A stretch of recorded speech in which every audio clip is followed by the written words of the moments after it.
Ciao from the Amalfi Coast! Today we'll be discovering the charming town of Amalfi, filled with history, lemon treats, and unforgettable views. I'm guessing by now you know that ciao in Italian is good for hello and goodbye. Join us today as we share our real experience from Agerola to the seaside, where we parked, what to expect, and great surprises along the way. Driving down to Amalfi from Agerola takes roughly 40 minutes. But like most highways here, expect curves, amazing sea views, and occasional traffic. As we recall, it wasn't nearly as tight and complicated as going to Positano, although that was totally worth it. If you haven't already seen it, make sure to check out our Positano vlog. Ellie and I were following Nico to a parking garage in Amalfi. I can't lie, we're usually the ones planning our own itinerary. So this felt refreshing yet disorienting.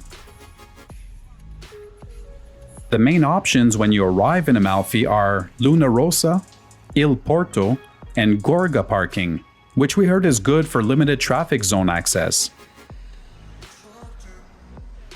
Nico ultimately led us to Luna Rossa, which we totally recommend. It was easy to navigate, it felt safe, and most importantly, it was shaded, as we faced yet another hot day. On the plus side, the garage was connected to the city via a cool pedestrian tunnel. We followed a hidden path to Amalfi's Piazza, but stay tuned because on the way back, we'll showcase some of the great coastal views. So we got to see and experience the best of both worlds. Leaving Luna Rossa, we headed down the tunnel, which led us to an intimate courtyard. And from there it felt so surreal. Navigating down paths, downstairs, through tunnels and alleyways.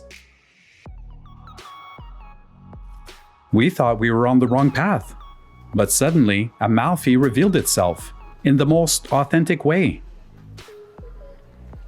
This is the heart of Amalfi, Piazza del Duomo, where history, faith, and daily life all collide under the Mediterranean sun.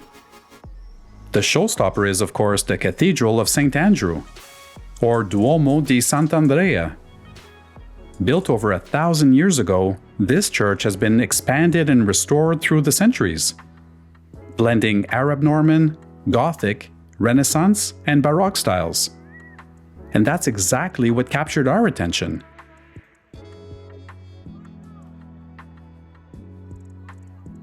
You can see that fusion clearly in the striped facade, a design heavily influenced by Moorish architecture. Brought in during Amalfi's trading heyday with North Africa and the Middle East. Inside the crypt lie the relics of St. Andrew the Apostle, brought here from the Constantinople during the Fourth Crusade. According to legend, his bones miraculously exude a substance called manna of St. Andrew, a mysterious liquid said to have healing powers. The cathedral still celebrates a major religious festival for him twice a year, drawing pilgrims from all over Italy.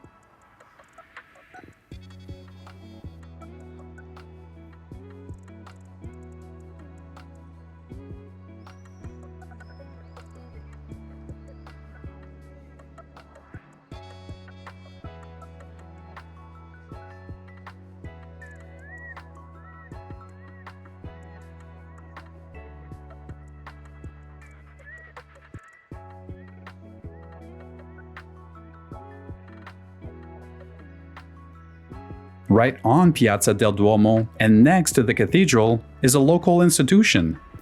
There you'll find an establishment that's been serving sweetness since before Italy was even unified. It goes by the name of Pasticceria Panza. Family run since 1830, which means it's more than just a pastry shop. It's a piece of Amalfi's cultural fabric. Their lemon desserts, made from local Amalfi lemons, are legendary.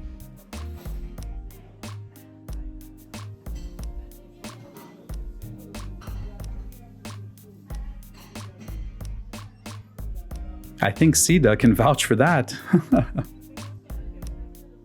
We sat with our espressos and Delizia al Limone, soaking in the history and the view. Energized after our coffee, we ventured up Amalfi's main avenue.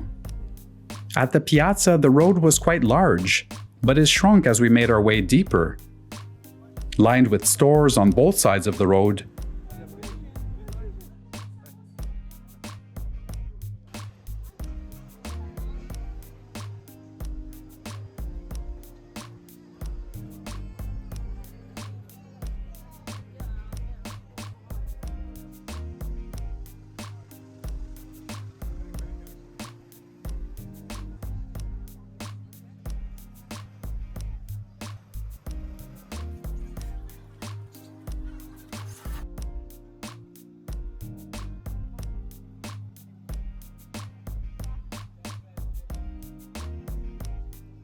we came across a Citroën, affectionately called the Deux Chevaux, with the iconic two-tone paint job and beach-style wave.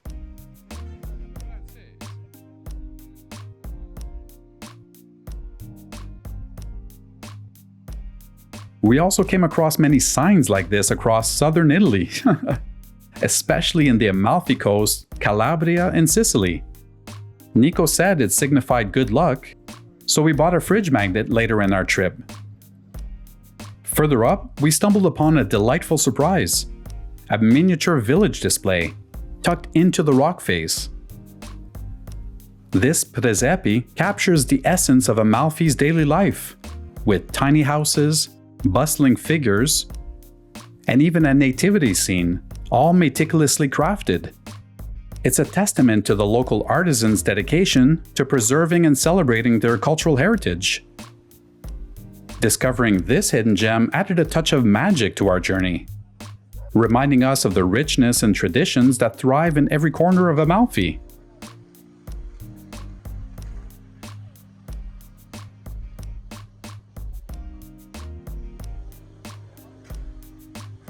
On the way back to the main square, the girls went venturing and shopping, and us boys wandered around.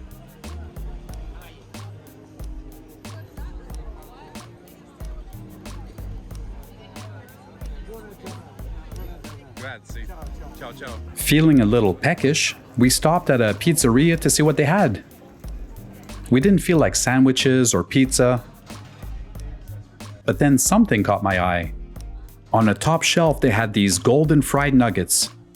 Upon further review, I noticed they were fried mac and cheese balls, cacio and pepe, and other various pasta-filled arancini-style balls. Turns out, they're part of a modern, creative spin on the traditional Sicilian arancino. Apparently often found in southern Italy's tourist hubs like Amalfi Coast, Naples, and Rome. We purchased a box to share and regrouped with the girls.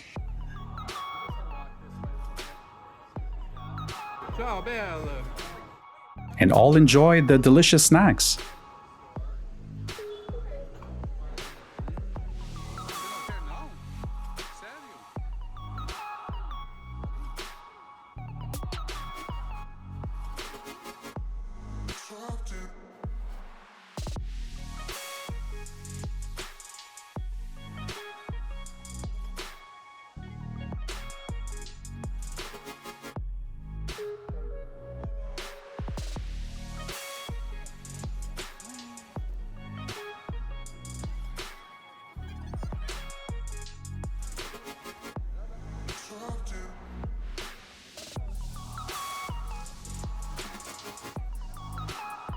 Near the end of our walk, a charismatic gentleman caught Nico's attention.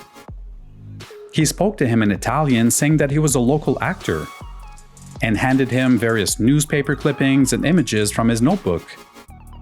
We couldn't confirm his filmography or identity, but with that presence, I guess we believed him?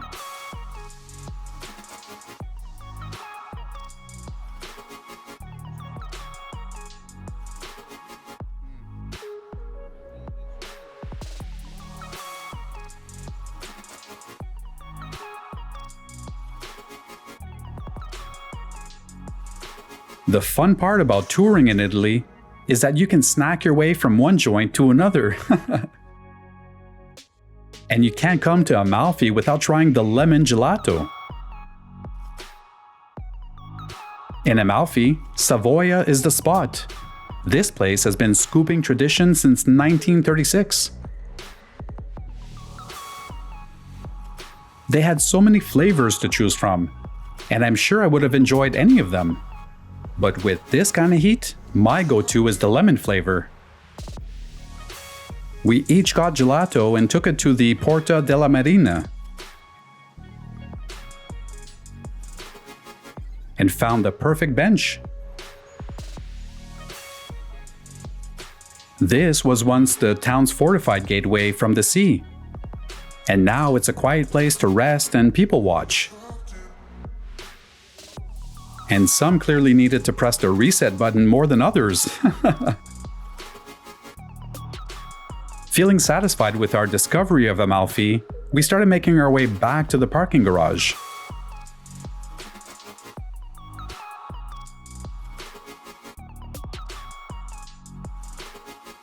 But this time chose to follow the boardwalk. Enjoying peaceful views of the Marina Grande beach and the boats heading out to the horizon. With a view like this, we could see ourselves lounging in front of the sea.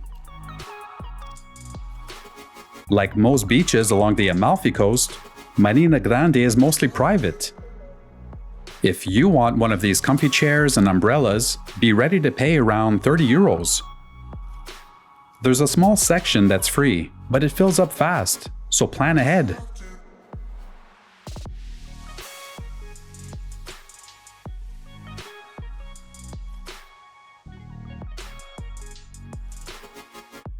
What should have been a 6-minute walk turned into 15 to 20.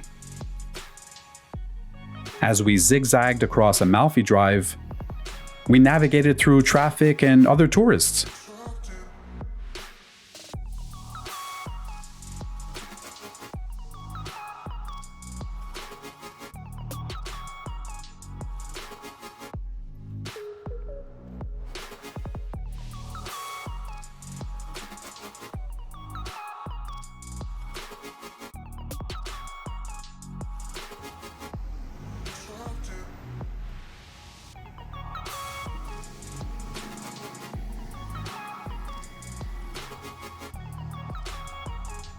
And eventually arrived at the Luna Rossa parking.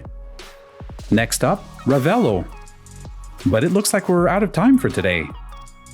So you'll just have to tune in to next week to see the Amalfi Coast's peaceful hilltop gem. Welcome back!